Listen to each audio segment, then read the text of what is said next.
એક બે ત્રણ કે 5 કિલો નહીં પણ 10-10 કિલો કેરીનું અથાણું આજે બનવાનું છે આપણા કિચનમાં. એકદમ મસ્ત એવું અને ખાટું મીઠું ચટપટું અથાણું બનવાનું છે. તો હેલો દોસ્તો, જય શ્રી કૃષ્ણ. પન્નાની ટેસ્ટી વાનગી રેસીપીમાં તમારું સ્વાગત છે. તો આજે બનાવશું આપણે 10 કિલો કાચી કેરીનું અથાણું. બન્યા પછી એ 15 કિલો જેટલું તો બનવાનું જ છે.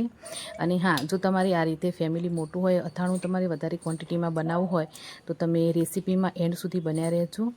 અને એકદમ મસ્ત એવું આપણે ખાસી એવી ક્વોન્ટિટીમાં અથાણું બનાવશું. સિમ્પલ રીતે બનશે. સાથે આ અથાણું છે ને 1 વર્ષ નહીં પણ 2-2 વર્ષ સુધી તમે સ્ટોર કરશો ને તો પણ બિલકુલ કાળું નહીં પડે. ના તો એ ઉપરથી સુકાશે, ના તો એનો મસાલો ખરાબ થશે, ના તો આનો ટેસ્ટ ખરાબ થશે. ઠીક છે, તો ચાલો બનાવવાનું શરૂ કરીએ.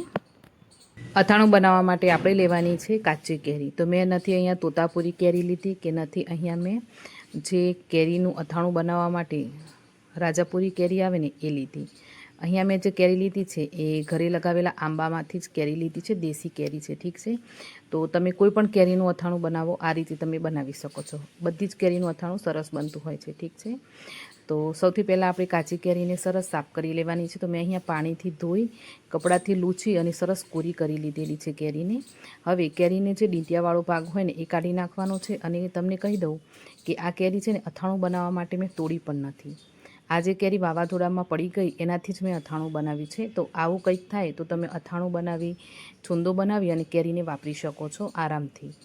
તો સૌથી પહેલાં આપણે જે કેરીનું ઉપરનું ડીંટિયું કાઢ્યું અને ત્યાર પછી જે કેરી નીચે પડવાથી છૂંદાઈ ગઈ હોય ને તો એ ભાગ થોડો હટાવી દેવાનો, કેમ કે એની અંદર થોડી ઘણી માટી વાટી હોય તો એ નીકળી જાય. હવે કેરીને કાપી અને ટુકડા તમારે છે ને નાના મોટી રાખવા હોય એ રીતે રાખી શકાય, પણ આ રીતે મીડિયમ ટુકડા રાખો તો વધારે સારું રહે અથાણું બનાવવા. ઠીક છે, તો હવે કેરીને કાપી એની અંદર જે સફેદ ગોટલી આવે એ પણ કાઢવાની. અને સફેદ ગોટલીની નીચે જે પાતળી પરત આવે એકદમ શું કહેવાય ટ્રાન્સપરન્ટ કલરની, જે મતલબ જે પાણી જેવા કલરમાં આવે છે ને એકદમ પતલી ચિપ્સ જેવું, એ કાઢી નાખવાનું. અને આ રીતે તમારે કેરીને સાફ કરવાની રહેશે. બરાબર, તો અહીંયા છે ને મેં તમને જેમ કીધું એમ આપણે વધારે પડતી કેરીનું અથાણું બનાવવાનું છે. ચપ્પુ તમારે થોડું મોટું લેવાનું અને થોડું કાપે એવું લેવાનું. અને બીજી રીતે કેરીને તમારે ગોટલી સાથે નહીં કાપવી હોય તો તમે આ રીતે પણ કાપી શકો છો. ગોટલી હટાવી અને તમે આ રીતે જાડા જાડા અને મોટા મોટા ટુકડાઓમાં પણ કેરીને કાપી અને અથાણું બનાવી શકો છો. જે રીતે તમારે બનાવવું હોય એ રીતે બનશે. તો ચાલો, અહીંયા કેરી થોડી વધારે ક્વોન્ટિટીમાં છે તો હું આરામથી કાપવા માટે બેસી છું. અને હા, આટલી કેરીને કાપતા મને 1 કલાક જેટલો ટાઈમ લાગી ગયો હતો. કાપવાની પણ ખરી અને સાફ પણ કરવાની, તો ટોટલ 1 કલાક જેવો ટાઈમ મને લાગ્યો હતો. તો ચાલો, અહીંયા મેં બધી જ કેરીને સરસ સાફ કરી તૈયાર કરી લીધી છે.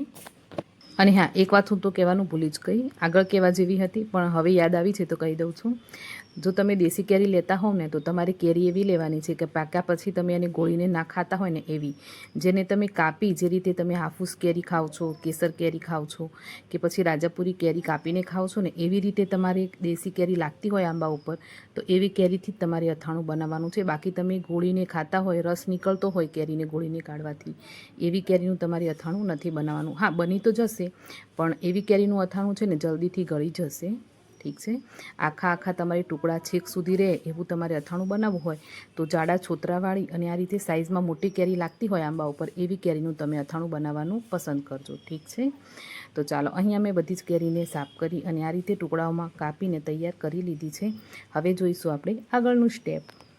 તો હવે જે આપણે કેરીના ટુકડા કાપ્યા છે એને આપણે સ્ટીલના તપેલામાં લઈશું. તમારે આમાં એલ્યુમિનિયમ નથી વાપરવાનું, નથી પિત્તળ કે તાંબુ વાપરવાનું. સ્ટીલ લઈ શકો, કાં તો તમે કાચનું વાસણ લઈ શકો, કાં તો પછી ચિનાઈ માટીનું વાસણ લઈ શકાય. બરાબર, તો 3 તમે છે ને વાસણ સ્કીપ કરી દેજો અથાણું બનાવવા માટે: તાંબુ, પિત્તળ અને એલ્યુમિનિયમ. ઠીક છે, હવે આપણે જે ટુકડા કાપ્યા છે ને એની અંદર આપણે મીઠું નાખવાનું છે. 3 મુઠ્ઠી ભરીને મેં મીઠું નાખ્યું છે. 10 કિલો જેટલી કેરી છે તો તમે સમજી લો કે 200 ગ્રામ જેટલું આમાં મીઠું નાખવાનું છે અને 150 ગ્રામ જેટલી આમાં હળદર નાખવાની છે. મીઠું હળદર નાખી અને આપણે બરાબર મિક્સ કરી લેવાનું અને આને આપણે આખી રાત માટે રહેવા દેવાનું છે.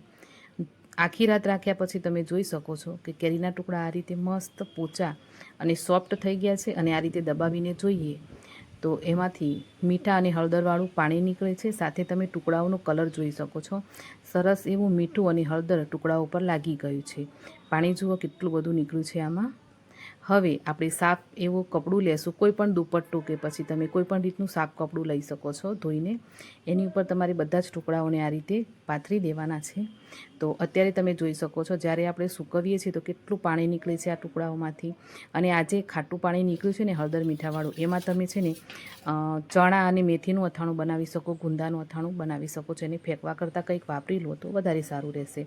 હવે આપણે આ ટુકડાને છે ને 1 રાત અને 1 દિવસ સૂકવવાના છે. તો જુઓ, મેં જે કેરી કાપેલી ને રાતે કાપેલી, તો આખી રાત માટે હળદર મીઠાવાળા પાણીમાં રાખી, બીજા દિવસે મેં આને સૂકવ્યું છે. તો આખો દિવસ અને આખી રાત રહ્યા પછી આપણા ટુકડા કંઈક આ રીતે સુકાઈ અને તૈયાર થયા છે. તો તમે જોઈ શકો છો ક્વોન્ટિટી પણ ખાસી એવી એની ઓછી થઈ જાય, કેમ કે પાણીને મીઠું ભરાયું હોય ને એટલે ક્વોન્ટિટી ખાસી બધી લાગે. સુકાયા પછી તમે જોઈ શકો આ રીતે ટુકડાઓ નાના થશે, સાથે આ રીતે કિનારી છે ને એની થોડી થોડી સિકુડાઈ જશે. પણ તમે જોશો ને દબાવીને તો સોફ્ટ રહેશે આ ટુકડો, વધારે પડતું ડ્રાય નહીં હોય. આ રીતે દબાવશો ને તમને ખ્યાલ આવશે, એકદમ મસ્ત પોચો પોચો લાગશે. પણ હા, દબાવો તો પણ પાણી નહીં નીકળવું જોઈએ, એ રીતે તમારે આને સૂકવી લેવાનું છે. અને મેં આને પંખા નીચે સૂકવું છું, હું આ કેરીના ટુકડાઓને તાપમાં સૂકવતી નથી. બરાબર, ચાલો હવે ફરીથી જોઈશું આપણે આગળનું સ્ટેપ. તો આગળના સ્ટેપમાં શું કરવાનું, આ રીતે સૂકવ્યા પછી ફરીથી આપણે એ જ તપેલું લઈ લીધું છે સ્ટીલનું, એની અંદર બધા ટુકડાઓ લઈ લેશું. અને હવે આપણે આમાં મસાલાઓ કરીશું. તો મસાલાઓમાં સૌથી પહેલાં નાખીશું આપણે સરસો તેલ. તો અહીંયા મેં ફોર્ચ્યુનનું જે સરસો તેલ આવે એ લીધું છે. બધા છે ને ગરમ કરી ઠંડુ કરીને તેલ વાપરતા હોય છે, પણ હું મોસ્ટલી તેલ છે ને આ રીતે કાચું જ નાખતી હોઉં છું અથાણામાં. ઠીક છે, તો તમે કઈ રીતે બનાવો છો કોમેન્ટ કરીને કહેજો. અને હા, તમે ગરમ કરીને નાખતા હો દર વખતે બનાવતા હો તો એ રીતે પણ બનાવી શકો છો. હું હંમેશા આ રીતે કાચું તેલ જ વાપરું છું અથાણું બનાવવા માટે. અને સરસિયું વાપરું છું. જો તમે સરસિયું નહીં વાપરતા હોય તો તલનું તેલ, કાં તો પછી તમે સિંગ તેલ વાપરતા હો તો સિંગ તેલ પણ વાપરી શકો છો. ઠીક છે, બાકી અથાણું છે ને સરસિયાના તેલમાં વધારે બેસ્ટ રહેતું હોય છે. પણ હા, તમને જે પણ તેલ પસંદ હોય એ તમે લઈ શકો છો. તો 1 લીટર જેટલું મેં તેલ નાખ્યું છે, સાથે જ 1 કિલો મેં અત્યારે ગોળ નાખ્યો છે. તેલ અને ગોળ આપણે અત્યારે 1 જ કિલો નાખવાનું છે. જ્યારે પહેલી વાર નાખતા હોઈએ ને ત્યારે વધારે નાખવાની જરૂર નથી, કેમ કે બાકીનો જે મસાલો છે ને એ બધો આપણે પાછળ કરવાનો છે. અત્યારે આપણે થોડી થોડી ક્વોન્ટિટીમાં મસાલો કરી અને રાખીશું. હવે મેં અહીંયા લીધું છે 500 ગ્રામ રેડીમેડ અથાણાનો મસાલો. તો અહીંયા બાજુમાં જ મળે છે, જે ઘરમાં જ મસાલો તૈયાર કરે છે અને આ રીતે પેકિંગ મળે છે. બાકી આ ના હોય તો મેં બીજો પણ મસાલો આમાં મિક્સ કર્યો છે, જે છે વસંત અચાર મસાલો, જે રેડીમેડ આવે છે. એ 1 કિલોનું પેકેટ લીધું છે. તો ટોટલ અહીંયા હું અત્યારે 1.5 કિલો અથાણાનો મસાલો નાખીશ. 1 કિલો ગોળ અને 1 કિલો તેલ નાખ્યું છે. બરાબર, મસાલો મેં વધારે નાખ્યો છે, ગોળ અને તેલ અત્યારે ઓછું નાખ્યું છે. હવે ત્રણેય વસ્તુ નાખી અને આપણે ફરીથી આ બધી જ વસ્તુને મિક્સ કરી લેવાની છે. તો હાથથી કે ચમચાથી જેટલું બને એટલું ઓછું મિક્સ કરવાનું. આ રીતે તપેલાને ઊંચું કરી અને મિક્સ કરવાનું વધારે પસંદ કરજો, કેમ કે વધારે પડતા ચમચા અને હાથ નાખવાથી પણ અથાણું ક્યારેક ક્યારેક ખરાબ થતું હોય છે. અને અથાણાની બનાવો ને ત્યારે તમારી બિલકુલ પણ આજુબાજુ ભેજ ના હોય એવી જગ્યાએ આને રાખવાનું બનાવીને. અને તપેલું ખાસ કરીને તાપમાં સૂકવી અને પછી તમે અથાણું એમાં મિક્સ કરજો. તો આ રીતે સરસ એવું આપણે અથાણું મિક્સ કરી અને હવે આને આપણે રાખવાનું છે 2 દિવસ સુધી. આ તપેલાની અંદર જ રાખીશું, 2 દિવસ સુધી રાખવાનું. બીજા દિવસે તમારે નાહી ધોઈ અને પછી આને મિક્સ કરી લેવાનું. તો રોજ તમારે સાંજ સવાર નાહવા ધોવાનું કરી અને અથાણું છે ને એને મિક્સ કરી લેવાનું. નાહ્યા વગર પણ નહીં અડવાનું. જ્યારે તમે મિક્સ કરો ને ત્યારે ચમચો તમારે એકદમ ધોયેલો, સાફ અને કોરો જ લેવાનો મિક્સ કરવા માટે. ભીનો ચમચો પણ નહીં રાખવાનો. સાથે સાથે છે ને ચમચો તમારે આની અંદર પણ નહીં રાખવાનો. સ્ટીલનો ચમચો પણ આની અથાણાની અંદર તમારે બિલકુલ નથી રાખવાનો. જ્યારે પણ તમારે મિક્સ કરવું હોય ને તો તમારે ચમચો નવો જ લેવાનો. નવો મતલબ કે સાફ સુથરો ધોયેલો લેવાનો. તો બીજા દિવસે હું મતલબ 2 દિવસ પછી તમને અથાણું બતાવી રહી છું. તમે જોઈ શકો છો કલર કેટલો સરસ એનો આવી ગયો છે. તો હવે આપણે 2 દિવસ જેટલું રાખ્યા પછી ફરીથી અથાણાને મિક્સ કરી અને ફરીથી મેં 4-5 કલાક માટે રાખી દીધું. અને હવે તમે જોઈ શકો છો અથાણું આપણું કેટલું સરસ બની ગયું છે. પણ હા, આની અંદર આપણે ગોળ અને તેલ એકદમ ઓછું નાખ્યું છે. તો હવે 2 થી 3 દિવસ પછી આમાં ગોળ અને તેલ આપણે બીજું જે બાકીનું એડ કરવાનું છે એ એડ કરી દેશું. તો ફરીથી મેં અહીંયા 1.5 લીટર જેટલું તેલ એડ કરી દીધું છે. તો ટોટલ મેં આ અથાણામાં છે ને તેલ, ગોળ અને મસાલો કેટલો વાપર્યો છે એ હું ડિસ્ક્રિપ્શન બોક્સમાં લખી દઈશ.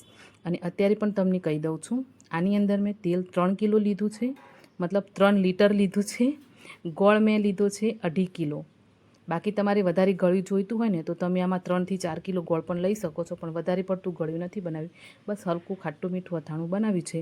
ગોળની ક્વોન્ટિટી આમાં મેં ઓછી રાખી છે. તો મેં અહીંયા 2.5 કિલો ગોળ લીધું છે. 3 કિલો મેં સરસિયાનું તેલ લીધું છે, એની સાથે જ 2.5 કિલો મેં મસાલો લીધો છે, જે અથાણાનો મસાલો આવે એ મસાલો, ઠીક છે। હવે આપણે બધું જ મિક્સ કરી લેશું અને ફરીથી આપણે આ અથાણાને 2 દિવસ સુધી ઢાંકીને રાખીશું। વચ્ચે વચ્ચે આપણે સાંજ સવાર સરસ એવું આને મિક્સ કરતા રહેશું। ટોટલ 4 થી 5 દિવસ પછી તમે જોઈ શકો અથાણું છે ને એકદમ એક રસ સરસ એવું, નથી તેલ અલગ, નથી ગોળ અલગ કે નથી મસાલો અલગ, આ રીતે આપણું સરસ મજાનું અથાણું તૈયાર થઈ જશે। ટોટલ 4 થી 5 દિવસ પછી તમને હું આ અથાણું બતાવી રહી છું દોસ્તો। તો હવે આપણું અથાણું છે ને ખાવા માટે તૈયાર છે, સ્ટોર કરવા માટે તૈયાર છે। તો આને સ્ટોર કરવા માટે કાચનું વાસણ લેવાનું, મતલબ કાચની કોઈ પણ બરણી લેવાની, કાં તો પછી તમે ચિનાઈ માટીના વાસણમાં આને સ્ટોર કરી શકો છો। હું મોસ્ટલી આમને 1 થી 2 વર્ષ રાખવા માટે ચિનાઈ માટીનું જ વાસણ યુઝ કરું છું, ચિનાઈ માટીની બરણી। તો અત્યારે ચિનાઈ માટીની બરણીમાં પાછલી સાલનું અથાણું છે, મેં સાફ કરીને તૈયાર નથી કરી, તો મેં ભરીને તમને નથી બતાવ્યું। આના પછી હું એ સ્ટેપ કરી લઈશ, ભરી દઈશ ચિનાઈ માટીના વાસણમાં, ઠીક છે। તો અથાણું આપણું બની તૈયાર થઈ ગયું છે। અને હા, કેરીનું ખાટું મીઠું અથાણું જે જોવામાં આટલું સરસ લાગે છે, ખાવામાં એટલું જ સરસ છે। અને આ અથાણું તમે આ રીતે બનાવશો, આને તમે 2 વર્ષ સુધી રાખશો તો પણ બિલકુલ ખરાબ નહીં થાય, એની હું તમને મોસ્ટ ગેરંટી આપું છું। તો તમે બનાવી જરૂરથી ટ્રાય કરજો। અને હા, તમને આજની ખાટા મીઠા કેરીના અથાણાની રેસીપી કેવી લાગી કોમેન્ટ કરીને જરૂરથી જણાવજો। રેસીપી ગમી હોય, ચેનલ ઉપર નવા હો તો પ્લીઝ ચેનલને જરૂર સબસ્ક્રાઈબ કરજો।